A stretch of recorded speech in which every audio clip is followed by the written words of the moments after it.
ఆ జర్నలిస్ట్ పేరు నేను ఇక్కడ ప్రస్తావిస్తే బాగుండదు. ఆ జర్నలిస్ట్ని పోయి అడగాలి ఆ మాజీ మంత్రి గారు. ఆ జర్నలిస్టు ఒక టీవీ ఛానల్కు CEO. రాసియమంటే రాసియకపోతే SC ST కేసు పెట్టి అరెస్టు చేసి జైలు వేసి ఆ ఛానల్ గుంజుకున్నది వాళ్ళ అధ్యక్ష. ఆ ఛానల్ గుంజుకున్నది వాళ్ళు. ఏ జర్నలిస్టును ఈరోజు కేసు పెట్టిరని చెప్తుండ్రో ఆ జర్నలిస్టు ఒక ఛానల్ CEO ఉంటే ఆ ఛానల్ వాళ్ళకు వ్యతిరేకంగా ఉందని ఆ జర్నలిస్టు మీద SC ST case Banjara Hills police స్టేషన్లో పెట్టి జైలుకు పంపించి నెల రోజులు జైల్లో పెడితే నా అడ్వకేట్ను పెట్టి నేను బెయిల్ ఇప్పించిన అధ్యక్ష. వీళ్ళ దోపిడీ ఆ ఛానల్ గుంజుకున్న విధానం ఇవాళ చర్చ చేయడానికి సిద్ధంగా ఉంటే రమ్మని ఉన్నారు అధ్యక్ష. వివరాలన్నీ నేను బయట పెడతా.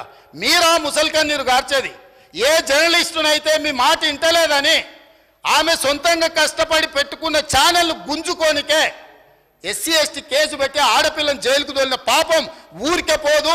అందుకే ఇవాళ మీ ఇంట్లో జైల్లోకి పోతున్నారు అధ్యక్ష.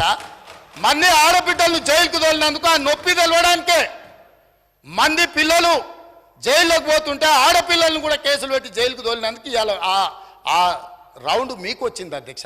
ఊరికే రాలే, చేసిన పాపాలు ఊరికే పోవని పెద్దోళ్ళు చెప్పిండ్రు అధ్యక్ష. మమ్మల్ని అందరినీ జైలుకు తోలిండ్రు, రాజకీయ కక్షతో తోలలే. ఫామ్ హౌజులు కట్టుకున్నది మీరు, నియమాలు ఉల్లంఘించింది మీరు.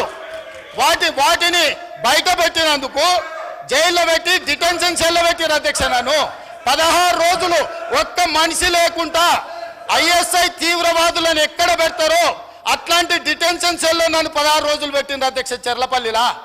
నేను భయపడలే, లొంగిపోలే, నిలబడి నిటారుగా కొట్లాడిన అధ్యక్ష. మీరు జైలుకు తోలితే భయపడటం లీడు ఎవ్వరు లేడు. అబద్ధాలు చెప్పి ప్రజల్ని మభ్యపెడితే ప్రజలేమో అమాయకులు కాదు. మీరు చేసిన అన్యాయాన్ని కళ్ళతో చూసిండ్రు కాబట్టే మనకు ఎన్నికల్లో గుండు 0 ఇచ్చారు అధ్యక్ష. అందుకే ఈరోజు నేను చెప్తున్నా, విద్యుత్ మీద మీరు ఎంత తక్కువ మాట్లాడితే అంత మంచిది. అవి అన్నీ కూడా ఆమోదింపజేసుకుంటే చర్చ లేకుండా మీరు ముందుకొచ్చి ఈ ప్రభుత్వానికి సహకరించి ఈ అన్ని కూడా గ్రాంట్స్ ఆమోదించుకుంటే రాష్ట్ర